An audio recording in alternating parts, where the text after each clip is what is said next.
Hello, it's Paul Beckwith. It's time to do a whole bunch of short videos on various aspects of abrupt climate system change to basically to clear some of the tabs on my computer before it crashes. So I'm going to talk about a new James Hansen letter, and a lot of what I'm going to say just kind of reiterates what I've said in previous videos and what he's said, but it kind of ties it together a little bit better. So basically, just to remember, this is his website. Just Google James Hansen Columbia, and he published this communication on January 12th, just a few days ago, Global Warming Acceleration, Causes and Consequences. Okay, so this is the article. It's all open source. This is a very familiar temperature graph. The blue lines are the 12-month or 1-year running mean of the temperature. It goes from 1880 to present day. The red line is 10 or 11-year running mean. Not sure why 11, but 11-year running mean, not 10. The best linear fit from 1970 to 2010 is the green line, tracking the red line very, very closely. That's 0.18 degrees Celsius per decade. From 2010 onward, we've been somewhere between 0.27 and 0.36 degrees Celsius per decade, representing a very large acceleration of global warming. Okay, so what are the causes of this and what are the consequences of this? Okay, so in 2023, we had record global temperature. The data is coming in. Copernicus was first with a 1.48 degrees Celsius. That's relative to the 1850 to 1900 baseline. And then next came just recently Berkeley Earth did their number is 1.54. I'll talk about this in a separate video. Okay, so the warming is greatly accelerating. The evidence is there. It doesn't matter, people that say we're not getting acceleration, are basically out to lunch. I won't mention any names. So we've had acceleration on decadal timescales. Okay, the proximate cause is the increase of the Earth energy imbalance. And this is happening because we're getting a lot more solar radiation absorbed by the Earth from the sun than we were before, because we've had a substantial darkening of the planet, or a reduction in the albedo or reflectance of the planet. This substantial darkening is about 0.4% albedo. Okay, absolute number. In order for this warming forcing, if it was not due to if the albedo of the Earth wasn't changing at all and no darkening was occurring, we would need a CO2 increase of about 100, actually 120 parts per million in order to get the warming acceleration that we're seeing. So this is a big deal. At 3 parts per million per year, this is 33 or 33 years of warming. At 2.5, it's 40 years of warming. I mean, this is a huge acceleration of warming. The albedo change is due to the aerosol forcing, direct effect, but also due to the cloud feedbacks. Okay, with more aerosols, there's more low-lying clouds blocking sunlight, but with less sulfur dioxide in shipping fuels, there's less aerosols in the atmosphere over the ocean, so there's much fewer clouds, so we're getting a lot more warming. A lot more sunlight is reaching the Earth's surface. There was a massive paper, landmark paper, Global Warming in the Pipeline, links below. So this warming, it was written, and that was published a while ago, written, much longer, over the last, say, year previous or longer, and it's consistent with the 2023 warming. So we're getting a big, huge change in aerosols. Aerosols have a huge effect on the radiation imbalance, and also that's combined with a high climate sensitivity.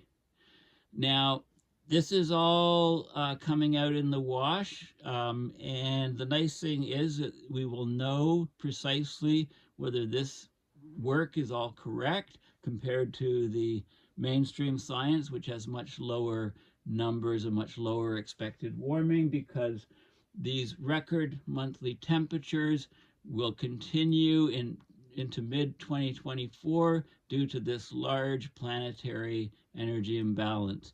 So the 12-month running mean, which we just reached, was pushing 1.5 for 2023.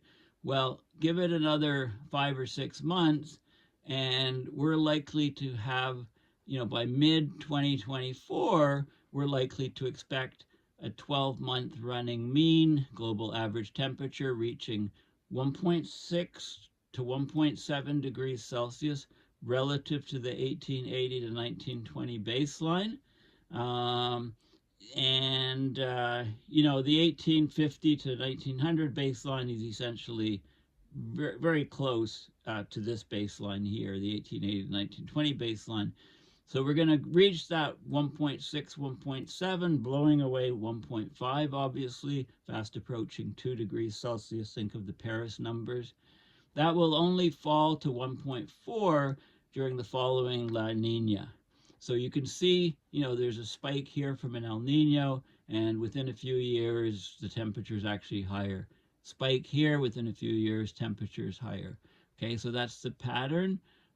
So it's going to drop back a little bit, but not too low. I mean, it's still way above what it was before.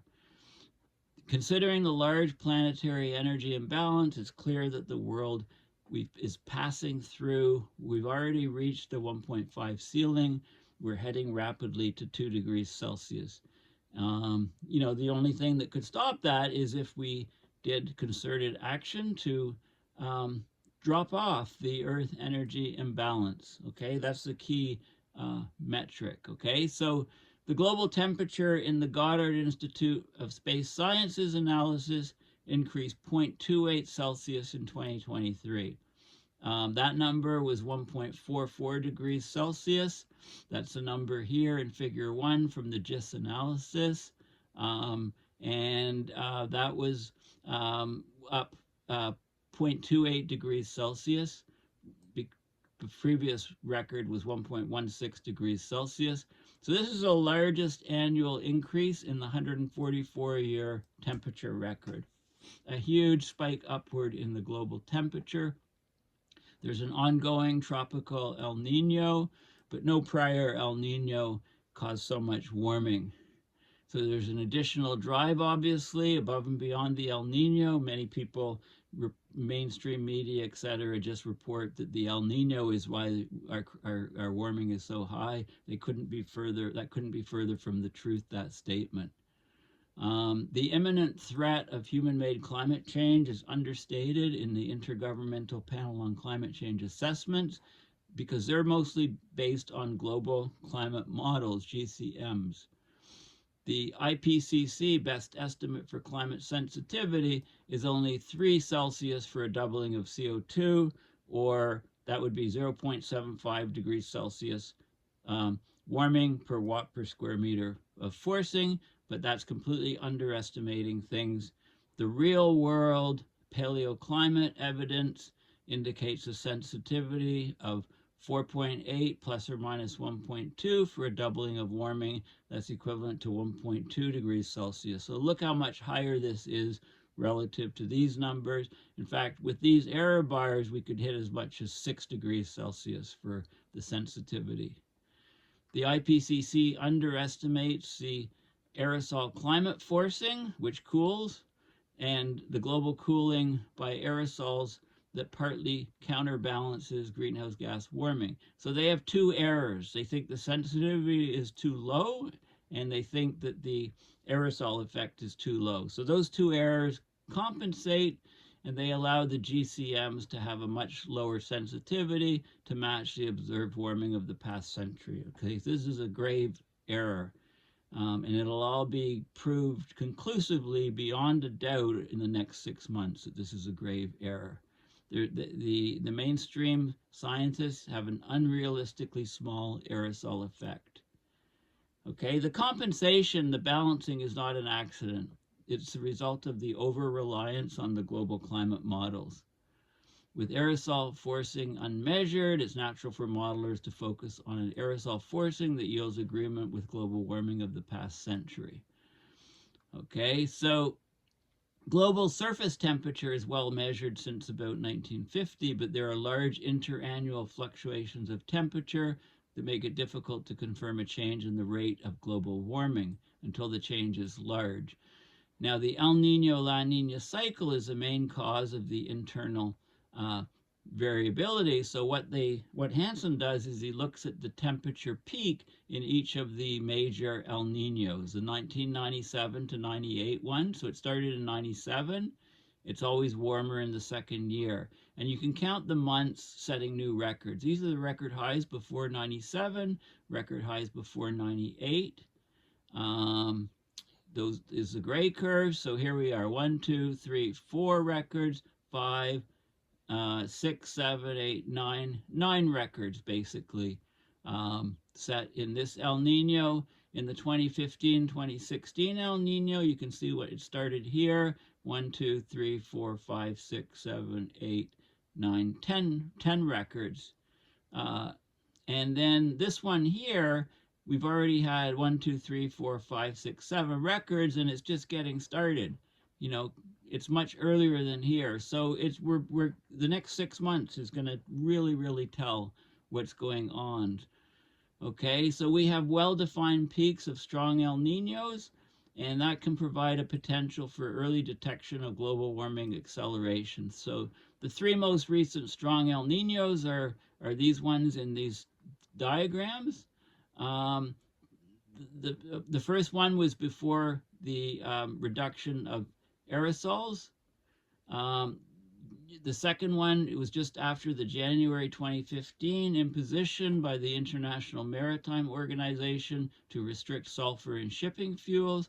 The third one occurred after a strengthening of those sulfur restrictions in January 2020 by the International Maritime Organization.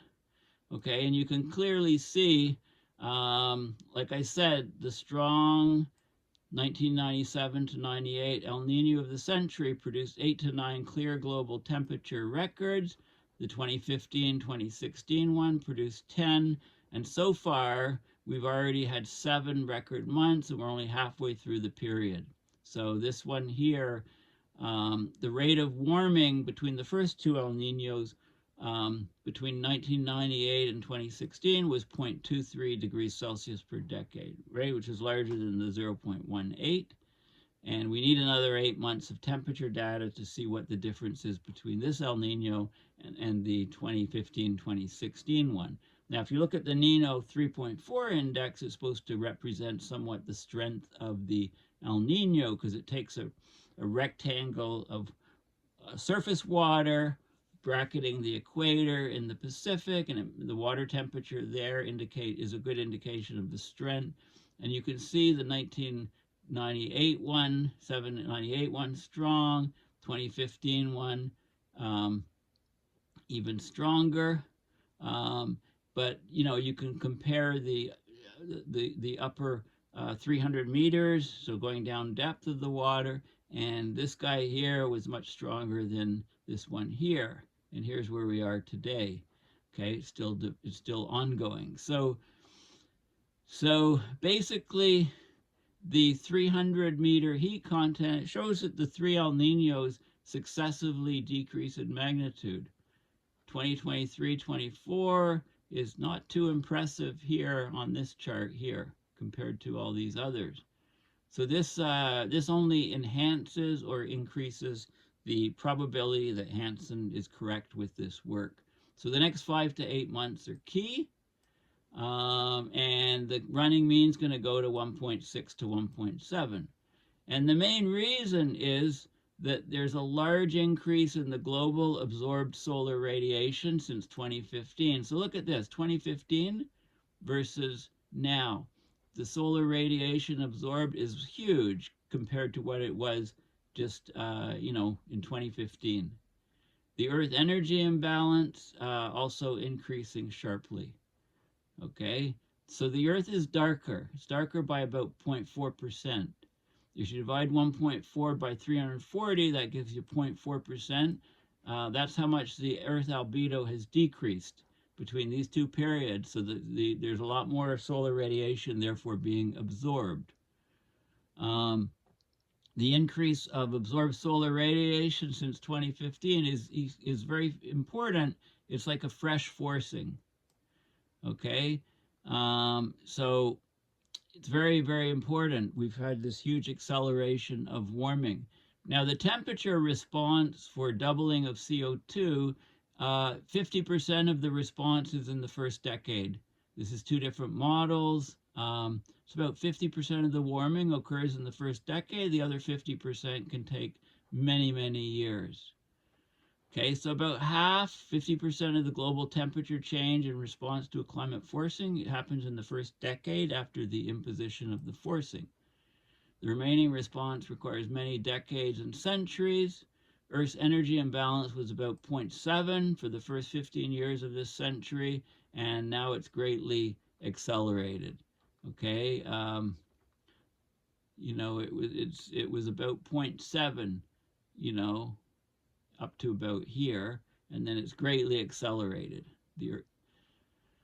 Okay, so this is the change since 2015, especially the increase in absorbed solar radiation, is a BFD, which stands for big deal.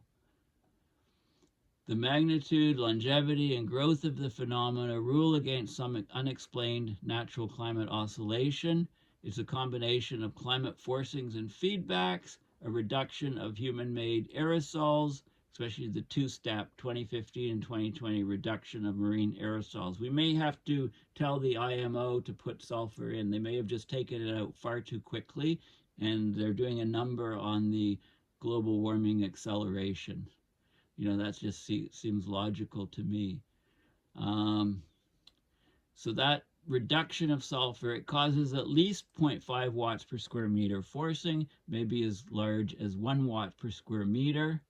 Aerosol modeling studies show that it's only about 0.1 watt per square meter, when in actual reality, it looks like it's closer to 1. So there's a huge problem with these papers. It's at least 0.5 to 1. Look at that. It's 5 to 10 times smaller, the aerosol modeling papers. Okay, anyway, this will be resolved soon when the warming continues. It's a great inadvertent aerosol experiment caused by the sharp imposition by the IMO of rule changes on ship emissions. Who ordered those changes? Obviously, not somebody who knew anything about climate. The significant climate feedbacks that affect the absorbed solar radiation, that's the ASR, absorbed solar radiation. The big changes that affect it are sea ice and clouds. Okay, Arctic sea ice hasn't done too much one way or the other since 2015, but there's been a huge loss of Antarctic sea ice in the past year, so that probably leads to the spike in figure 4. So in figure 4, you can see this spike up here and the spike up here. Those are probably because of the Antarctic sea ice that's missing. The cloud feedbacks will be more difficult to tease out because there's also the direct aerosol forcing and indirect cloud feedbacks, but it looks like this is what is happening. Aerosol forcing changes constitute a substantial fraction of the change of the absorbed solar radiation, not 0.1 watt per square meter. So basically, this Hansen and his work disagrees with the aerosol climate modeling community. They say it's 0.1. Hansen says it's 0.5 to 1, which is 5 to 10 times higher. That will all come out in the pipes so to speak, over the next, half year. Okay, and then we have this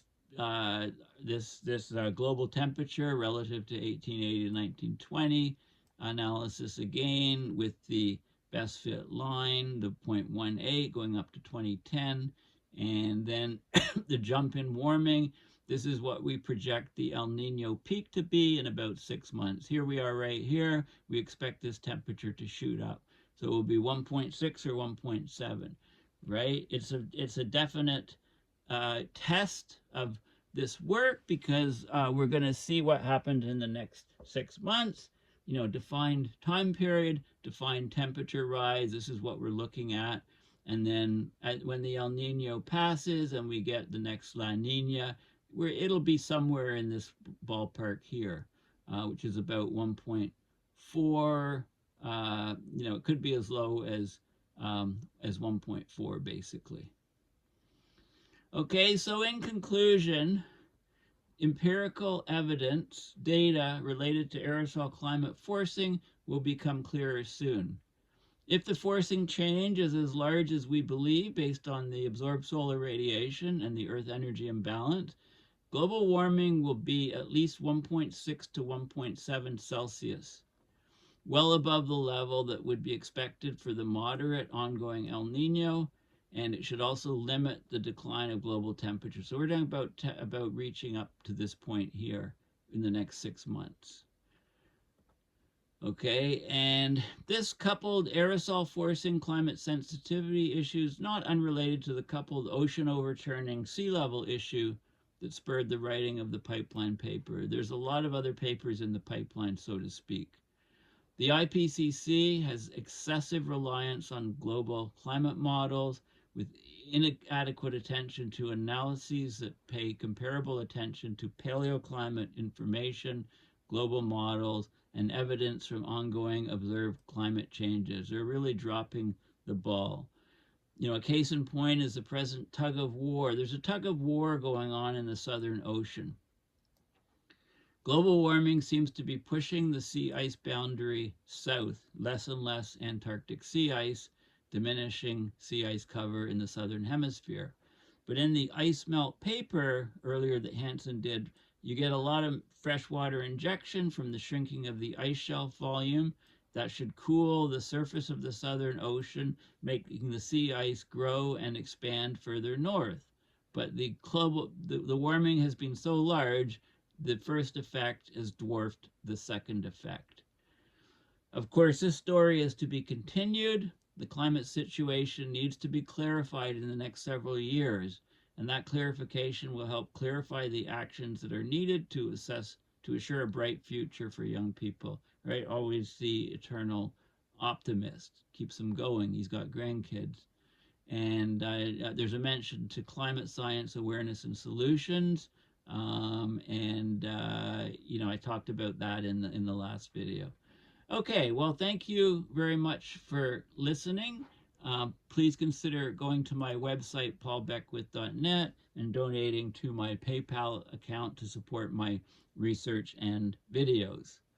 So this was my first attempt at shorter video. The length is going to vary. I'm going to try to push some videos down to 5 to 10 minutes and do a lot more of them in the next little while too, so I can remove all of these important tabs and start afresh. So thanks again, and we'll chat soon. Bye for now.